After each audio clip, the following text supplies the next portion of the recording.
Welcome to Discovering Nutrition with Chronometer. I am your host and community marketing manager, Elisa, and today I am so thrilled to have on sleep expert, Dr. Rebecca Robbins.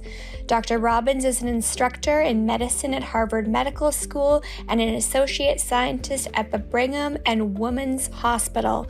Her research uses marketing and novel communication tools and technologies like smartphones and other mobile devices to design persuasive behavior change interventions to improve sleep and circadian health. As always, this podcast is for general purposes only and does not constitute the practice of medicine, nursing, or other professional healthcare services, including getting medical advice. The use of information from this podcast is at the user's own risk and is not to be substituted for professional medical advice, diagnosis, or treatment. Now, without further ado, let's bring on Dr. Robbins and learn about sleep. One of the first questions that I think everybody wants to know is how many hours of sleep should we actually be getting every night? Great question. Now, we're in the field of sleep, really trying to move away from a hyper focus on sleep duration. Of course, sleep duration is a critical part of a healthy sleep routine, but it is just one part of our overall sleep health. And we'll talk about that in a moment. But to answer your question, ideally, adults are getting consistently between 7 and 9 hours of sleep at night. And that's ideally in one consolidated period. So I shouldn't say at night, I should say in a 24-hour period. Right.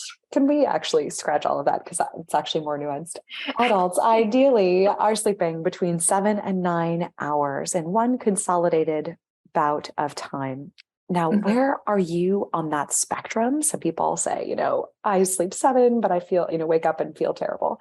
So all of us are in part genetically hardwired to have a number of hours that suits us best.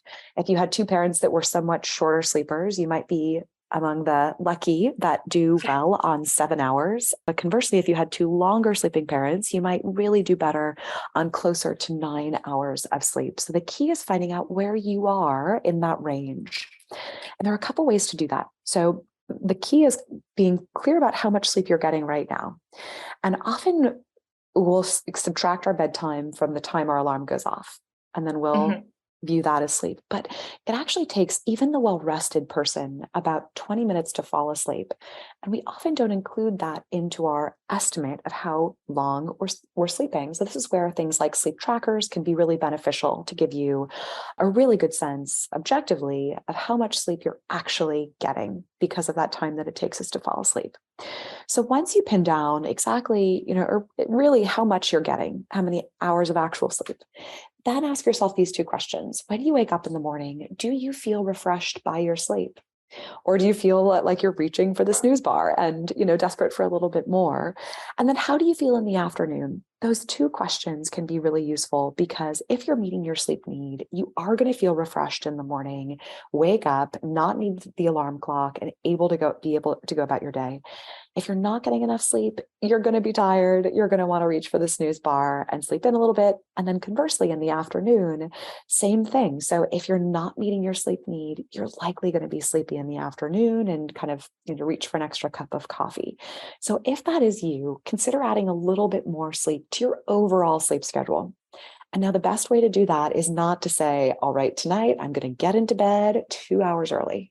We could all probably agree that if you've ever done that, it's kind of a recipe for insomnia because our brain in part governs our sleep. We're going to get into that, but that system does not move very easily, with sweeping changes to our schedule. So we need to move slowly and ideally add time on the bedtime is part of our sleep routine. So simply moving our bedtime earlier, about 15 minutes, and try that for a few nights. And then just check in again. How do you feel in the morning and how do you feel in the afternoon? And if you're able to say, I feel pretty good, I'm able to get out of bed in the morning and then power through in the afternoon, that's a good sign that you've hit your sleep need. I love that.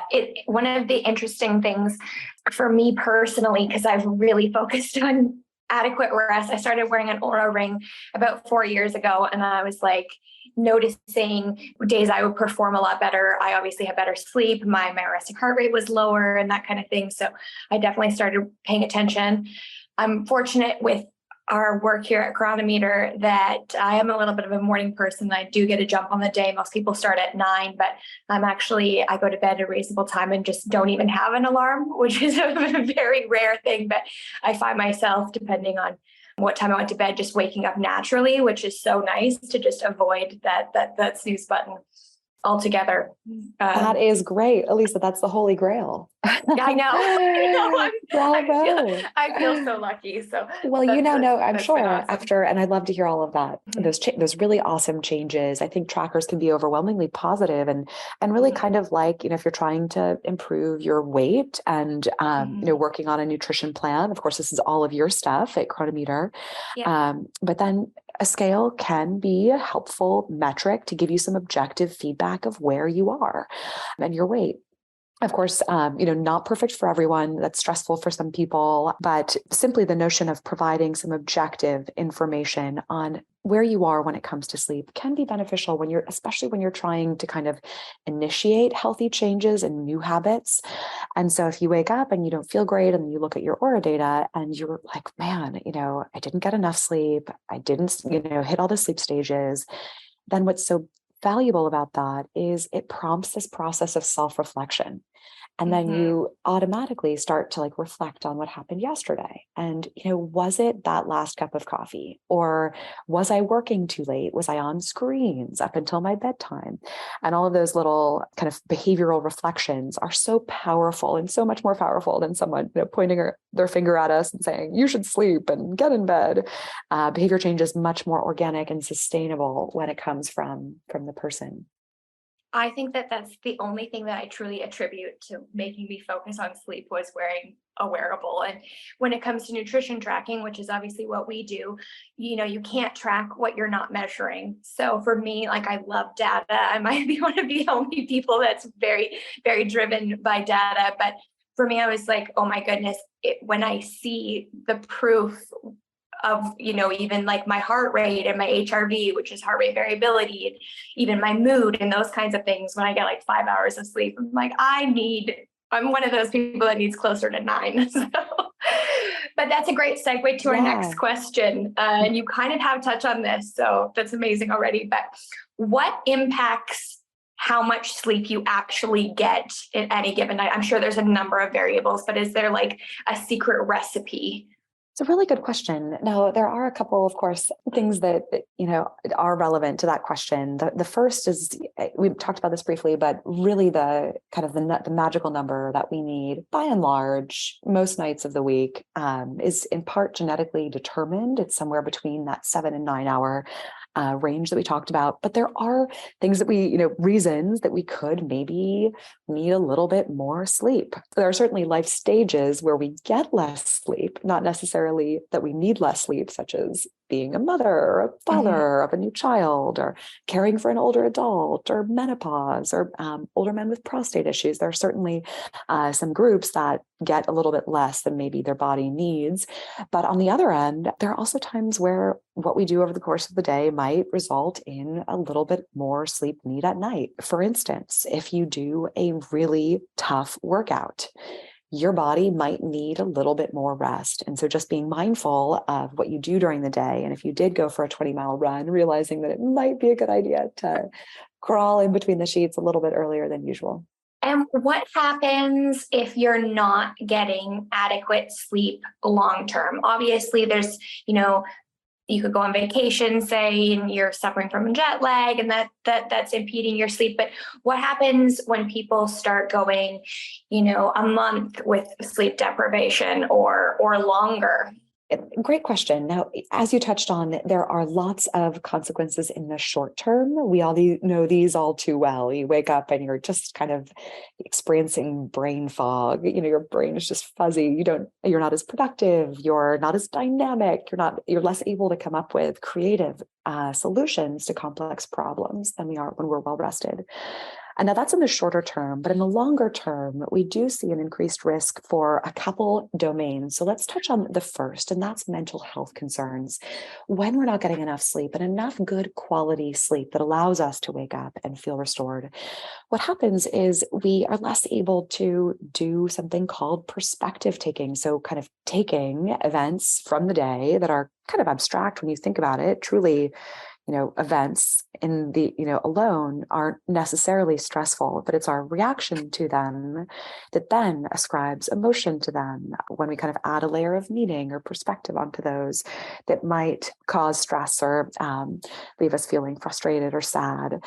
But we're less able to go through the process of taking in events and taking them with a grain of salt, so to say. And so that can, over time, accumulate, and then we can be more and more prone to more negative affect and less perspective taking. And then that together puts us at greater risk for mental health concerns, such as feelings of depression and anxiety. And then there is a bidirectional relationship between the experience of anxiety and depression and sleep itself, so that the experience of those emotions when we're more likely. The area of mental health is also a concern when it comes to the conversation about poor sleep. So when we're not getting enough rest, we're a little bit more prone to negative affect and maybe taking events out of context. And then in the longer term, that leaves us more likely for anxiety and depression. But then there's also, unfortunately, a bidirectional relationship between those feelings and our sleep. So when we're experiencing more of those feelings, then the next night rolls around and we're going to struggle. So there's this really dangerous bidirectional relationship between mental health and sleep. Maybe that's why I'm happy all the time. There we go. Lisa, I sleep a lot. I love it. Key ingredient to a happy, positive outlook. I really am a believer in that too. Absolutely. Are there physical ramifications to not getting enough sleep? I love touching on the mental health side, because I really believe, like, I've seen the impact myself. I say I'm a different person if I sleep 5 hours or if I sleep, 8 or 9, like everything does feel so much easier. But is less sleep linked to disease or any ailments?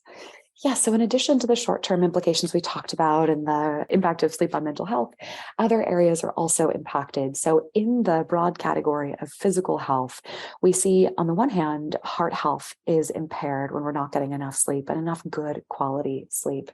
Something fascinating happens during sleep where our blood pressure actually dips to its lowest point in the 24-hour day.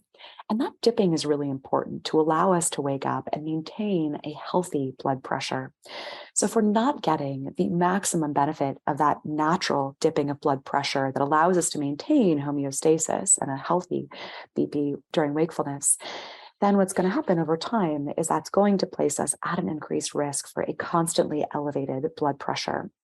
And then subsequently, things like hypertension and heart disease could also follow. Insufficient sleep has also been linked with longer-term concerns, heart disease, cardiovascular disease, et cetera. So then in addition to the heart health benefits, we also have fascinating evidence that sleep and our immune system are linked. So research has shown that in samples of healthy adults, when one condition is allowed to get healthy sleep, so they're able to sleep for the full, 7, 8, or 9 hours, and another condition is deprived of sleep, and they're deprived to fewer than 6 hours of sleep. That sleep-deprived condition, when compared, both groups, by the way, were exposed directly to viral pathogens, the rhinovirus, and this is a sister pathogen to SARS-CoV-2, but this is the pathogen that results in colds and flu. So both groups received this direct context. I always joke, don't sign up for this study. Not a good one to volunteer for. But the sleep deprived, sound like it. Don't go for this one if you can help it. But maybe the participants were compensated well. But anyway, the sleep deprived condition had more or almost 3 times more colds and flu than the well-rested condition. So often we think, I'm working so hard. No wonder I got sick. But really, it's not, of course, the hard work. It's the fact that during periods when our students are working hard and they're in exams, or when we ourselves are working hard and our professional lives take control, deadlines spike, that type of thing, what often is happening is that we're not getting enough sleep. So sleep is really implicated in our immune function, as it turns out, and that which we learned from this study. We also are uncovering. Oh, go ahead. Go ahead. Sorry. I did have a question about that, but please go ahead. No. Okay. Well, one last thing, and then we can go to questions. But the other really fascinating area of the research is uncovering that our sleep each and every night might play an important role in our ability to fend off cognitive decline. There are toxic particles that build up in the brain. They simply accrue as a result of our processing information. And what's so fascinating, we now know that during sleep, those toxic particles are removed from the brain at an accelerated rate as compared to wakefulness. So we believe, therefore, that each and every night, this removal of toxins and the accelerated rate at which that happens might actually play a small role over time in reducing our risk for neurocognitive decline and things like Alzheimer's disease and dementia. That is amazing. If people don't get 70 to 8 hours of sleep after this podcast episode, then make sure you prioritize sleep. This is so it's so interesting to me. But the truth is, a lot of people are struggling, and I almost we often recount all of these scary things, but the important message is that, and we're going to get into this, Elisa, but the important message is that you're not alone. And many people are struggling. It's truly just part of the fabric of the human condition, because we all experience stress. And so we're all going to experience sleep difficulties from time to time. But the very good news is there are so many behavioral tips and changes that we can make to our daily schedules and routines that offer big benefit to our sleep. Yeah, I noticed, so I've done a bunch of sleep research this month because it is sleep month for us at Chronometer. And I noticed that there's a lot of attention right now on creating an optimal sleep environment. Is that something that you think has benefit? So when the research that I did, it was saying, maybe keep your dogs and cats out of your bed, make sure you have blackout curtains, pay attention to temperature. Do you think that there is benefit to creating a sleep environment? 100%. I love talking about the bedroom, because truly, sometimes it's hard to change our behavior. Resist another glass of wine, or, cut out caffeine. Sometimes those behavior changes are hard, but I like to joke that the bedroom is kind of a gateway drug to healthier sleep habits overall, because if your bedroom is not in good shape, your sleep is definitely going to suffer. But often the changes to our bedroom environment are really actually, in many cases, small tweaks, like making sure your curtains close. If your curtains have a little gap in between them, that means light could get in and interfere with your sleep. So there are little simple hacks, like you can just get a clothespin and make sure that your curtain, that allows your curtains to close. So I like to joke the bedroom is a really wonderful place to start when you're thinking about healthy changes to your overall sleep routine. And ideally, the bedroom is really a sanctuary to your sleep. And I know that sounds a little bit cheesy, but I really want you to walk into your bed and feel at ease. We have more stress in our lives than ever, and our lives seem to get more and more complex, and there's so much going on in the world around us. And your bedroom ideally is a place where you walk in, you feel relaxed, and you feel ready to soothe yourself and go to sleep. So, but too often the bedroom honestly is not that way. Often there are, cable boxes with bright lights, there are chargers, it's not the right temperature, it's stuffy, your mattress is old, your pillows aren't, supportive. So I want you to walk into your bedroom tonight, everyone listening, and ask yourself, what is stressing me out? Is it a bright alarm clock that stresses you out when you wake up at night? I mean, that's so stressful. If you have a bright alarm clock, blaring that it's 2 a.m., of course, your cortisol is going to spike and you're going to struggle. So get little things like that out of the bedroom. Or if you have any blinking lights on TV, ideally there's no TV, in your bedroom. But if you really need TV to fall asleep, some people, if they find it doesn't disrupt them and they enjoy that, then, carry on. But do make sure that there aren't any, blinking lights or things like that that could impair your sleep. And then look at the foundation of your sleep, which is your bed and your pillows. And ask yourself, is my bed? Is my mattress supportive?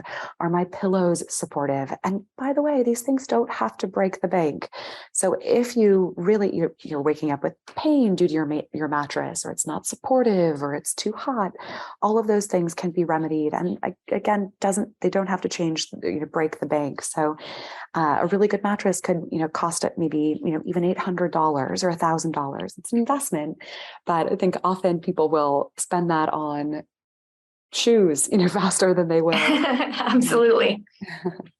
So I'm 100% in agreement that the bedroom is an integral part of our healthy sleep schedule. Yeah, I definitely think it goes a long way. One thing I haven't touched on, which I think is really important, is what is your take on being on a device before bed? Because I've noticed when I was younger and I didn't have a cell phone, I would read a paperback before I went to bed, and I would honestly drift off so quickly. Now, if I want to read, I admit I typically am not reading a paperback. I'm on my phone, and I'm finding it like it's less soothing now. Before I just kind of fall asleep to the, the pages, but now there is that blue light. Do you recommend not being on devices before bed? And if you do recommend that, when should we shut them off? This is a really great question. And we do have some evidence to show that a lot of us are on our screens virtually until the moment we're falling asleep. Now, what's going on those screens is damaging for two reasons. The first is likely what you're looking at is stressful. You're maybe scrolling social media, and maybe, hopefully not, but maybe you're seeing your friends do something that you weren't part of. And then that causes your heart to sink. And so now we're experiencing negative emotion right when we want to be falling asleep. It could also be emails or stressful things about work. So if you're going into your phone, maybe to use something like a meditation app, or find a source of positive emotion, that could be one thing. But generally speaking, our phones can be wonderful devices, but kind of sources of things that aren't ideal when we're trying to fall asleep. So keep in mind that it's not only, what we're doing, but then there also is blue light that's being emitted from that device into your eyes, and the cognitive home for our internal circadian rhythm that in part governs our sleep and wake systems. That region of the brain is right behind the eyeball. And so that blue light enters the brain through the eyes and then signals to the brain, basically, that you're outside on a bright, sunny day, because the brightness from the screens is really that strong. So there are ways to ameliorate or kind of attenuate the impact of screens on sleep, such as using night shift if you have an iPhone, or lowering the brightness. But the key with any of those tools, night shift or other platforms like that on the Android, that will change the screen color temperature. So it's not just reducing the brightness, because just reducing the brightness it won't remove the blue spectrum light from the screen. It will just make it less bright blue, but it's the blue spectrum light that is the most damaging. So the beauty of night shift and the other type of functionalities that are offered on Android the beauty there is that they are changing the temperature of the color that's being emitted from your screen. So if you have to be on your smartphone, do look into those platforms. Flux is another one on a computer if you, again, have to be on that screen before bed. And this is for, my parents out there that put the kids to bed and have a work deadline. And, this stuff does happen. So think of those tools if you do have to be on screens. But unfortunately, what our data do show is that when we compare Elisa now to Elisa, your lovely story about when you were young to you when you were young and reading paperback books, we have a study that did exactly that. So we had two conditions of people. One was using a light emitting tablet, and another was given a paperback book. Both conditions were asked to read for a while before bedtime. And then they went into a rigorous overnight sleep evaluation where we measured all sorts of aspects of their sleep. And what we found is that those that were reading from the light emitting ebook, those individuals had a longer time to fall asleep, and believe it or not, the structure of their sleep changed. So they actually spent a little bit less time in rapid eye movement sleep. So one of the most important sleep stages for our cognitive abilities. So important things to keep in mind there. And in a perfect world, we're off screens, ideally, at least 30 minutes before sleep, if not up to about 60. Okay, that is great to know. And I mean, I myself have experienced that, but these days I'm like, it's actually pretty hard to find a paperback. So that study is super interesting and Yes. definitely corroborates with my own Yes. experience. This is Totally. the Or, question that a I've. library membership could be great. Anyone who's, on a budget, go find your local library and get on their list of, new arrivals and go pick up a library book. Again, this stuff doesn't have to be expensive, but these small changes go a long way. But that's, of course, Elisa, if people enjoy reading before bed, because one of the key recommendations is jam packing the time before bed with things that you love and that soothe you. So if it's reading a paperback book, wonderful, carry on. If it's practicing a relaxation strategy, that's another wonderful strategy, or taking a warm bath. So there are lots of different options. But the key is really filling that time at least 30 minutes before bed. You've served other people. If you're a mom, you've taken care of those kids. If you're, a busy employee, or you've been doing things for others, probably all day, serving others, issuing reports, responding to emails. And so take back those minutes before bedtime. That is your time to set yourself up and get the rest that your body and brain so desperately need. Okay, that's awesome. The question that I want to know, well, there's a couple that I personally really want to know, but one of the most interesting ones, because I couldn't find anything definitive when I was doing some research, is, can you actually catch up on sleep or bank sleep? So I've been using another sleep tracking app recently, and it gives me a sleep credit. And that, when I get like more than 8 hours, it essentially goes into a bank account. And then when I've slept less than 8 hours, then it takes away. So right now I have like a 5% bank credit. Is that something that is backed by science? Can we bank sleep, catch up on sleep? Great question. The term sleep banking came about through research with the military. So this was some work that sleep scientists did to ask, or determine how to best support military personnel when they're on missions that might take longer than 24 hours. And so this concept of sleep banking came about because there is a little evidence to show that if you are going into a period of period of time that will be marked by sleep deprivation, whether that's not getting enough sleep because of exams, if you're a student, or if you have a busy time for work coming up, what you might do is preemptively really double down on a healthy sleep schedule. Basically, make sure that you're going to bed about 15 or 20 minutes a little bit earlier than you typically do, building in lots of time to relax and unwind before bed, and really set yourself up for success when it comes to sleep. And what that will do is we'll put a little bit more sleep in your bank account, so to speak, so that you are a little bit more buffered when you go into that period of sleep deprivation. Now, the other side of the coin is the fact that if we are in a period of time when we are not able to meet our nightly sleep need, say you mentioned, Elisa, that you need 9 hours of sleep to operate at your full capacity. So say you are in a period of time where, work is a lot and you're only able to get, 6 or 7 hours, let's say. So let's do the math there. That's 2 hours away every night from your nightly sleep need. Now that delta does not just dissipate. So it's not as though we can take away time from our sleep and just magically add hours to our waking day. And that's a myth, because that sleep need is a biological, fundamental need. And if we fall short of it, we've got to make it up. And so, God forbid you're behind the wheel of a car or in a safety critical environment when you are cutting yourself short on sleep, because sleep is a biological response. When we're not getting enough, our body and our brain will work to get it. And unfortunately, that can be at undesirable times, such as in environments like when you're driving, an activity that's relatively monotonous.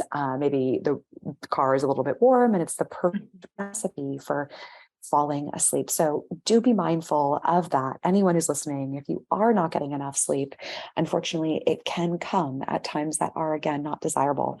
So the key is being aware of that difference, the difference between the sleep that you're getting and the sleep that you know you need. And so if you're in one of these periods where, work is flaring, or you're, a mother to a newborn or a father to a newborn, be mindful that you will really need to find a time to make up that lost sleep. Ideally with naps in the afternoon is a great way to do that. So say you're falling short, at least in your case, of your 9-hour target, you're getting 7 hours, say for 1 week of work. And just be mindful that when Saturday or Sunday rolls around, you're going to be exhausted. So resist sleeping in, because what sleeping in does is it starts to give our brain input that we're trying to adjust to a new time zone. It thinks you've hopped in a plane and flown to London. And so instead of kind of repaying that sleep debt, that's actually, it will in part repay your sleep debt, but it will also start to shift you to a new time zone. Whenever we extend our bedtime or our rising times by more than an hour, this process of shifting starts, such that the next night rolls around and we've all been there. Suddenly you have Sunday night insomnia because you slept in until, noon or several hours past your typical wake up time on Sunday. So the key is making it up strategically, resisting the urge to sleep in wherever possible, and making up that sleep loss with a nap in the afternoon would be ideal. About 20 minutes if you're short on just a little bit of sleep. But if you're really cutting sleep short, then you're going to need closer to 90 minutes, more of what we'd call a siesta. I was just going to ask, you took the words out of my mouth, how long a nap should be. So that's amazing. Is that something that people should set, and should people set an alarm when they're napping, or is it just sleep as long as your body tells you it should? No, that's a really good question. The duration recommendations are quite specific, because I'm sure we could all agree that we've all taken a nap that maybe lasted 3 or 4 hours. And, when you were home from college, or, those naps that just would cause you to wake up and be totally disoriented and then ruin the next night's sleep and the next night. So the duration recommendations for naps are actually quite specific. We really want to be falling asleep sleeping for about 20 minutes. And that's in the case, we call that a power nap. And that will give you a little bit of rest that will give you an extra hour or 2 of wakefulness. But then in the case, if you're really burning the candle at both ends, try a nap closer to 90 minutes of duration. That's amazing. A couple things with nutrition, our nutrition tracker, and sleep. So I've read that there are some nutrients that support sleep. Some of those, when I did the research, we actually have a nutrition scientist here, and she helped me out with this one. Our omega-3s are good for sleep. Vitamin D is good for sleep. But there are some nutrients that have the opposite effect. I would love to hear your thoughts on both caffeine and sleep, and alcohol and sleep. Yes, these are 2 areas where nutrition and sleep are, or 2, areas where sleep is certainly impaired. So caffeine consumption, but I will say before all of this is, if you are, having a minimal amount of alcohol or a minimal amount of caffeine, and you're not impacted negatively by these 2 substances, then you might not have a problem. But if you're having a high amount of caffeine over the course of the day, and you feel that your heart rate is elevated and you're struggling to fall asleep at night, those could be signs that you're maybe having too much, because the literature is quite clear. Caffeine is a drug, and it does have something called a half-life. It will stay in your system well beyond the time that, the period that you were consuming it. So yes, it gives us a jolt, but then it lasts in our system and can linger, increasing your heart rate and impacting us otherwise for, believe it or not, between 6 and 9 hours. And we're all differentially susceptible to caffeine. Some people can drink caffeine and go right to sleep. There are few of those people, but they're out there. But then others are highly susceptible. So any caffeine they drink could linger in their system for several hours. So one of the key things is figuring out where you are and learning, determining your drop dead deadline for no more caffeine. For me, I'm very susceptible. So I can have 1 in the morning, with lunch or right after lunch, and that's all. And I'm careful that they're 2 small cups, because caffeine, believe it or not, they're in a small cup of coffee, about 8 ounces. If you're near to any vessel of, liquid, currently, that's a tiny cup of coffee, by the way, but that it's not big at all. No. And by the way, it's hard to even get an 8-ounce cup of coffee in America. I don't think any of the small, like Dunkin' Donuts, Starbucks, all of their smallest are bigger than 8 ounces. So just be mindful of how much you're drinking, because sometimes people will say, oh, I just have one in the morning, but then we look at their cup and it's like, 48 ounces. And so that is enough because each serving is kind of it lingers for an additional period of time. So if you're chugging 30 ounces of coffee in the morning, that could definitely be lingering by the time bedtime rolls around if you're drinking enough. So just be mindful of how much you're drinking and when it comes to caffeine. Now, alcohol. It's a little bit of a myth that alcohol in a nightcap is a good thing for your sleep, but it's confusing because alcohol does have sedative properties. So it will put you to sleep, or it will help you fall asleep. But unfortunately, that comes at a price. It disrupts the subsequent sleep you experience that night. And there is evidence that even a small glass of wine or a beer, even one glass or dose is enough to have a small impact. On average, it's about a 9% ding to your sleep quality. And then each additional dose is another such kind of hindrance to our sleep quality. So 2 drinks is on average 25% reduction in our sleep quality. And that's because this substance causes us to wake up after we fall asleep. So it results in a fragmented night of sleep and basically us waking up and feeling unrefreshed. So again, just be mindful when you're drinking, how much you're drinking. If you're experiencing any issues, you might try to cut it out and just notice how your sleep improves. For me, I drink alcohol maybe once a year. And so I found it so fascinating to have wearable data at the time I was wearing my Oura ring. And I just noticed, like how much higher my resting heart rate was, because typically my resting heart rate in the evening when I'm sleeping is anywhere from like 45 to 50 beats a minute. And the day that I had consumed alcohol, it was at like 65. And there was no other things that really pointed towards having a negative impact. I didn't run the day that day. I didn't have excess caffeine or anything. And I was like, oh my goodness, like I must be very affected by this. So I can't imagine what my own body would do if I was doing that regularly. So for me, like once again, the data, it was just so interesting to see what science is telling me is actually happening in my own body. So that was pretty interesting. Yes. And that's everything, right? And that's the behavior change that we were talking about that's so powerful when you do engage in something that maybe isn't great for your nutrition, your sleep, your health. And then you notice you have the data to show you like, wow, you probably noticed, Elisa, there are probably more awakenings. And you might not have felt so great in the morning. So again, that's the most powerful behavior change when you can come to those insights on your own. Absolutely. And then I'm like, this actually supports my desire to not consume alcohol. So that's perfect. I love it. Lisa, you're an all-star sleeper. No alcohol, early bedtime. I love it. The full night hours. You're doing great. I am basically an 85-year-old when it comes to sleep. But it's so funny just, hearing like you'll probably live forever. Well, beyond 85. That would be wonderful. But it's just so funny because I just think back to my childhood and my parents being like, Elisa, Megan, get into bed. And then I'd be like fighting it, wanting to stay up. And now I'm like, there is no problem for me to go to bed. One of the things that I wanted to discuss as well is, so we talked about the general population, hopefully getting 7 to 9 hours. How does that change, or does it change for people who are into long endurance sports? So I'm talking about like people who compete in triathlons or ultra marathon runners. Does that need to change for them?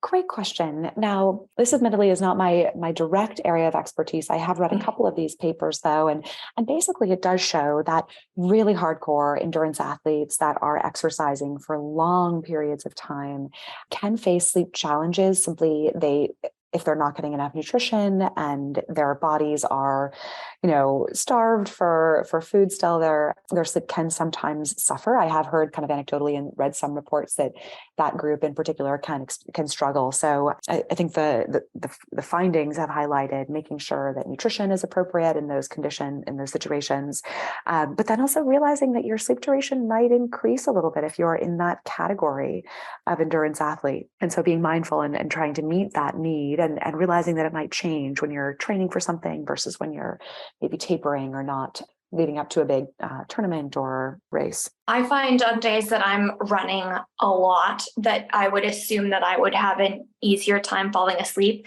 but almost the opposite has been true for me. I find it quite difficult to fall asleep. I'm not sure if it's like the adrenaline or the rush, but I find it actually harder to sleep because maybe something in my mind is just, the endorphins from the runner's high are just flowing. One of the other things that I thought was interesting, there's 4 stages of sleep, right? Am I correct in saying that? Correct. Okay, perfect. So I get all of this data from my wearable, and it's talking about, periods of wakefulness, deep sleep, lighter sleep. What do those numbers mean? And is there one I should be focusing on, trying to get more of? Like when I'm looking at my own numbers, I'm not getting a ton of deep sleep. And I do dive into this and read that it can be a pretty individualistic number, if I'm not mistaken. But how would I work on increasing that restorative sleep? Well, really good question. So on the latter part of that question about restorative sleep, we've published a little bit on that topic. And after discussing this in depth with colleagues in sleep science, and we reached the conclusion that restorative sleep is really something that's in the eye of the beholder. So it's restorative, and restoration from sleep really comes from self-report. It's really this notion of you wake up and you feel better. And so I'd start with that in my answer to your wonderful question, because part of this, or my reaction, or my response, is that do take the quantitative data with a bit of a grain of salt and truly think about how you feel when you wake up. Do you feel ready and raring to go? Then that to me would indicate that your sleep was restorative.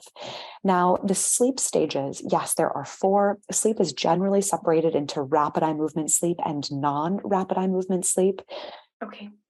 Rapid eye movement sleep, that's comprised of 3 stages, 1, 2, and 3.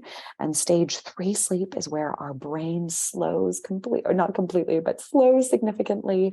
And the pens of the electrodes, if I was measuring you in our laboratory here in Boston, would look and sound like you're asleep. So very low frequency brain waves, high amplitude, it's the distance from peak to trough, really looking and sounding again like it's the closest thing that we as human beings get to hibernation. And that's where all of our muscular regeneration comes into play, and the deep rest that we kind of stereotypically think about sleep. Now, in the rapid eye movement stage of sleep, our brain is firing, lighting up like a Christmas tree. And it's fascinating because that's the time where dreaming takes place. And we're starting to believe that dreaming plays this really important role in integrating memories that we take in from the day into our longer term storage, and transferring short term memories to longer term memories and encoding them within our existing networks. So the research on dreaming is fascinating, but it's a little bit of a sense of what all those stages are and what they mean. And then the other interesting thing is that we cycle in and out of those stages in this really rhythmic, beautiful process. So in the beginning of the night, we enter stage 1, 2, 3, and then REM, and then we cycle again through that whole process. And then again, a healthy sleeper will go through about 4 or 5 such cycles. Now, a typical night for a healthy sleeper will be also split up such that the first half of the night is a wash in deep sleep, and the second half of the night is a wash in rapid eye movement sleep. So we spend a little bit more in those 2 stages, again, deep in the first half, and then REM sleep in the second half of the night. So again, that's just a little bit of a kind of some background for the stages. The key thing to keep in mind is that if you're doing everything right, if you're practicing healthy sleep hygiene, all the tips and strategies that we're talking about, your brain will take care of the rest. So often people are like, what do I do to boost my, stage 1 or stage 2 or, what have you? And the truth is, if you're doing all of this behavioral stuff right, your brain will take it from there.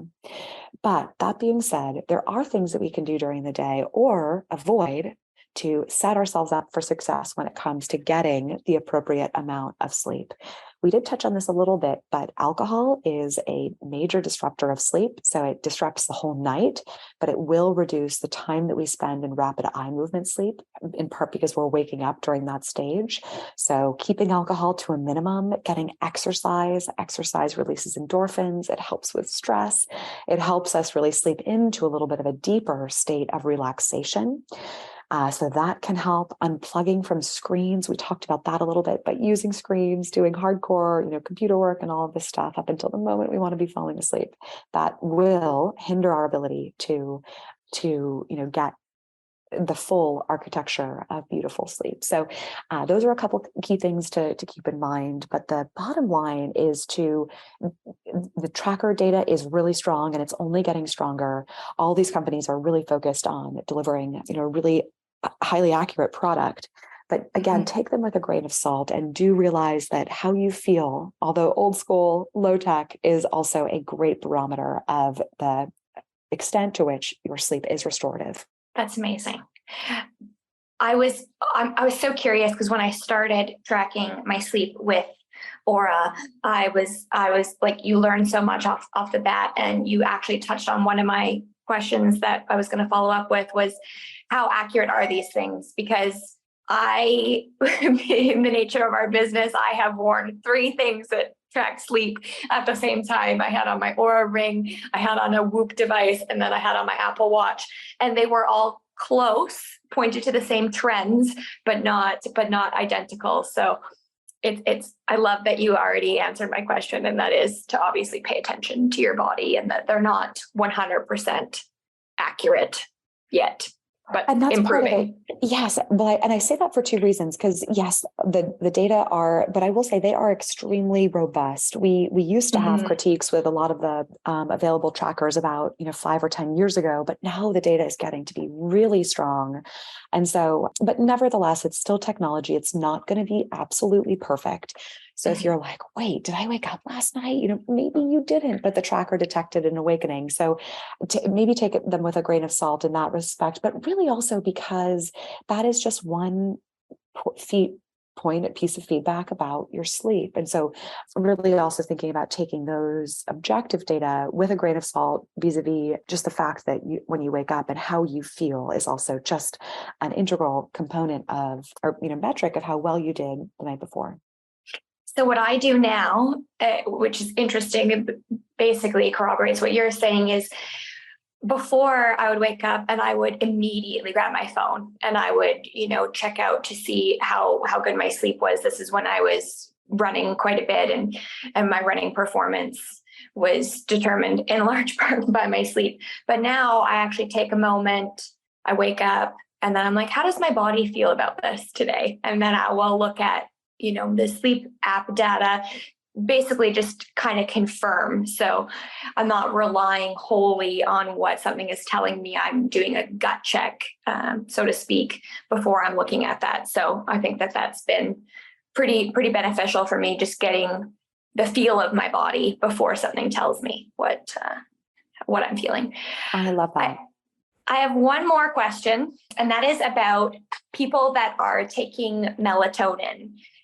Can we just touch on melatonin? Because I know I'm friends with a number of people who do shift work. And that means that the one set, they're off and they're working days, and then the next shift, they're on nights. And it's pretty challenging from what they're telling me to adjust. So a lot of them are taking melatonin to fall asleep faster. What are your thoughts on that? Well, shift work is probably an area where melatonin might be okay. The one thing with melatonin, it's really not a sleep aid. I think it's marketed that way and kind of marketed as this panacea for anyone who's experiencing sleep difficulties, but it's really not. It's really for someone who's experiencing kind of a circadian rhythm issue, and many shift workers do experience exactly that. Basically, they have one sleep routine when they're working and another sleep schedule when they're not working. And that is unfortunately not ideal for our health. It does set us up for some concerns vis-a-vis our risk for chronic conditions and other outcomes if we're not careful and able to manage the shift. And the key thing is when it comes to shift work is doing your best to work with your manager and have at least a predictable set of shifts. So if you're, doing an overnight, you at least know that it's coming and you can prepare for it adequately, and then recover adequately.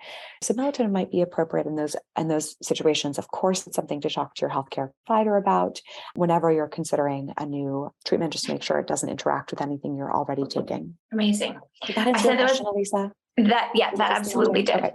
Yeah. And I said that was my last one, but I actually do have one more. And I always like to try to end the podcast with one recommendation from the professional on an action item they can do today to improve whatever area expertise I'm interviewing on. So if you had one tip that you could tell people, everyone that's listening, to do tonight, what would that number one thing be? The number one thing tonight, I think we talked about so many good ones, but I think one of the big things for me is really mindset around sleep. And I say that for two reasons. First, mindset in that because sleep is this very different health behavior than others, and that sometimes, stress can keep creeping and all of us can experience issues from time to time. But I think self-talk about sleep is really important. So if you experience any of those difficulties, taking them in stride, if you're having a hard time falling asleep, or maybe you wake up and you can't fall back asleep, that is the time to really kind of coach yourself and say, I got this, no big deal. I'm going to get up, I'm going to bathroom, and I'm going to come back and try again. And if sleep doesn't come, so if you're kind of in bed 20 or 30 minutes, either difficulty falling asleep or you wake up and can't fall back asleep, that is when you get your butt out of bed and do something with the lights low. And this is a big myth that staying in bed will be better. Staying in bed, you'll get some sleep, better to stay there than get out. Wrong. All of our data show that if you stay in bed, you start to kind of condition yourself that your bed is where you experience insomnia, where you toss and turn. So we break that cycle by leaving the bed. Keep the lights low and do some gentle yoga poses or breathing exercise. I can't say enough good things about these simple exercises that are really excitedly starting to catch on through social media and other channels. But the 4-7-8 breath technique is one. It was developed in the military and has now kind of become mainstream. It's where you breathe in for 4 seconds. And then you hold your breath for 7 seconds. That's a long time. And then you exhale slowly for 8 seconds. And that is so beautiful because you're so focused on these long durations of holding and exhaling that all of the thoughts in your mind can just wash away. So building those exercises in whenever you're experiencing any difficulties is one thing I'd like to end on. I love that. This is my favorite episode I've done yet. Honestly, it is. I'm so honored, Elisa. You speak so beautifully. Your voice is also very soothing. You're so kind. My friend Kelly Ripa and Ryan Seacrest are so funny. Whenever I'm on their show, they're always like, but your voice, just come back and talk to us, please. Honestly, if you could just read me a bedtime story every night, I don't think I'd ever have an issue falling asleep. It's so lovely. Thank you so much for taking the time to do this. Thank you for having me. It was my pleasure, Lisa. This is absolutely wonderful. We learned so much about sleep from Dr. Rebecca Robbins. If you'd like to follow her work, you can find her at www.rebecca-robbins.com, on Instagram at Dr. Rebecca Robbins, and Twitter at Rebecca S. Robbins. If you want to learn more about your nutrition and health, don't forget to subscribe to our podcast, and we'll see you next time.